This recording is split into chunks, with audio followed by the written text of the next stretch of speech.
This podcast discusses cannabis and is intended for audiences 21 and over.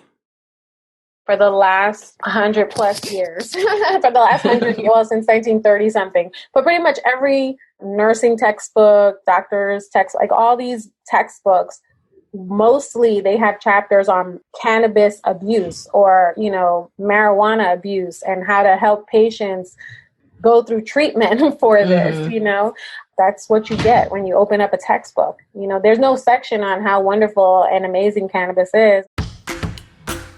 Welcome back to How to Do the Pot. I'm April Pride, and I do the pot. Visit dothepot.com to subscribe to the email newsletter, and if you like How to Do the Pot, please share it with someone and rate and review us on Apple Podcasts. It helps more people find the show.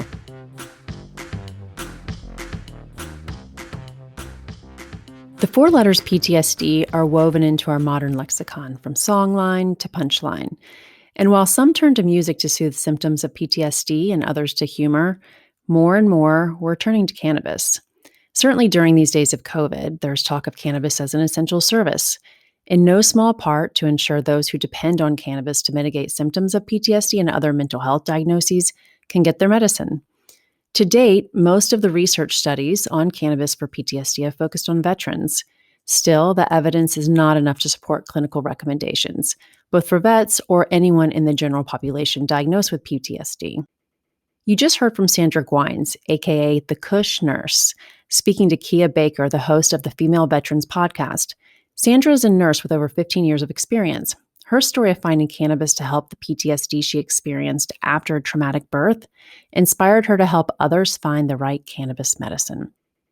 Kia and Sandra have graciously shared audio from a recent episode, and you can hear more of their story on the Female Veterans Podcast, available wherever you listen.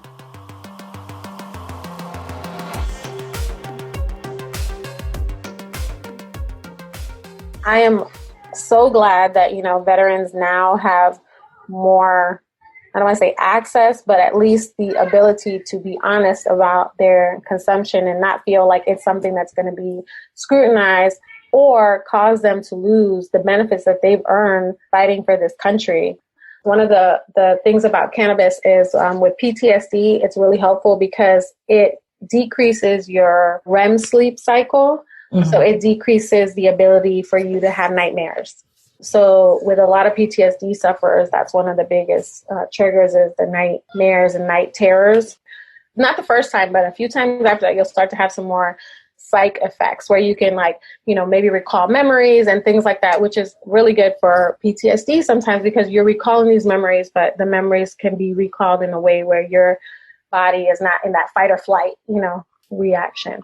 And so I recalled a lot of things from my birth with my daughter, and that helped me settle those emotions and things in my brain because I always felt like I'm dying because in that moment I was dying and I never got rid of that emotion. Mm-hmm. So whenever things stressed me, I went back to that stressful emotion. Goodness. Yes. I'm dying. And it just always would take over me. I would tell people it was like a wave.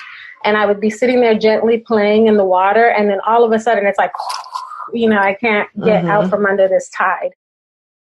COVID has brought mental health into our national conversation, and we're all dealing with extreme levels of stress and anxiety.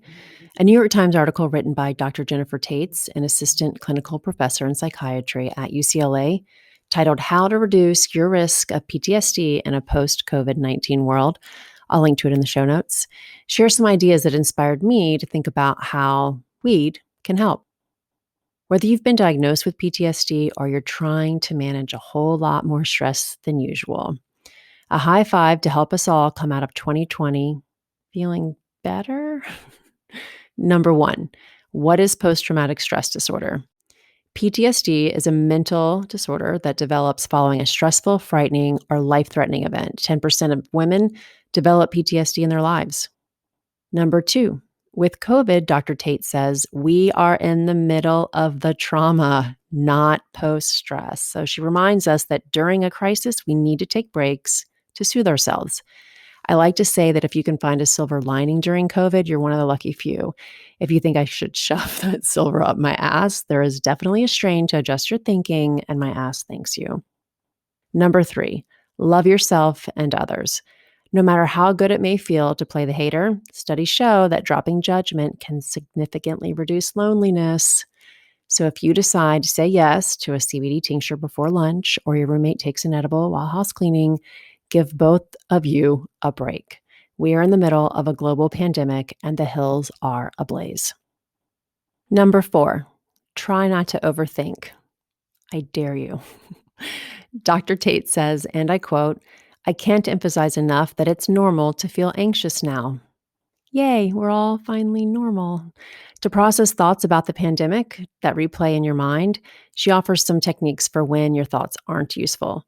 Engage in mentally absorbing activities like working on a crossword puzzle or just working, or grounding yourself by noticing 3 sights, 3 sounds, and 3 sensations in your environment again and again. When ruminating starts, catch it and exchange it for gratitude. Number 5, the endocannabinoid system, or the ECS, is showing promising results linked to diminishing symptoms of PTSD, including excessive threat processing and anxiety. To learn more about the ECS, listen to our podcast's How to Do the Pot's Pain episode.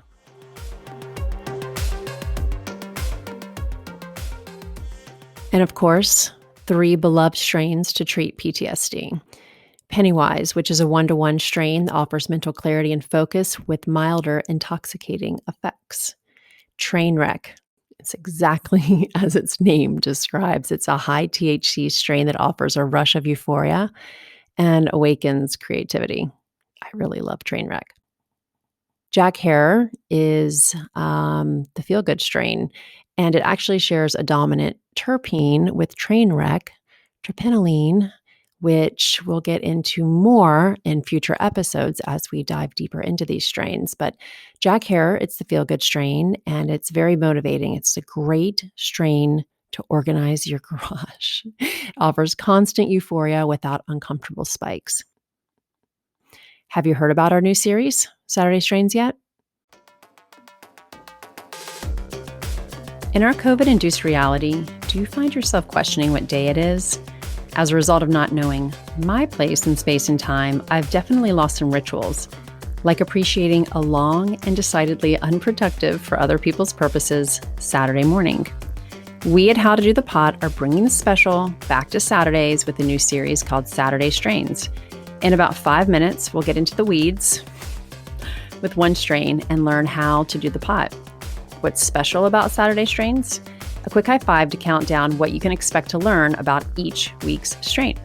Number 1, what does it help with? Number 2, how do I want to feel? Number 3, what do I want to do? Number 4, is there CBD? Number 5, what do other people say about this strain? I'm April Pride, I do the pot, and I'll be your guide on all things strains every Saturday this fall. Here are 3 podcasts we think you'll love. I like Design Matters, which is hosted by Debbie Millman. It's the first and longest running podcast about design. It's like 15 years old. Is that crazy? Guests are creative luminaries. Ellen Likes Cereal, hosted by Sarah Koenig, the most successful podcast ever, a true crime story told over the course of a season. And to do the pot, we definitely think you should listen to the Female Veterans podcast we mentioned earlier. Thank you again to the Kush Nurse and host Kia Baker, who is also the co-producer of an upcoming series, Women Warrior Stories, for the Veterans Channel. Thank you for listening to this audio newsletter. Let us know what you think. Find us on Instagram at Do the Pot, and you can follow me at April Pride. And for lots more information about cannabis and women, visit dothepot.com.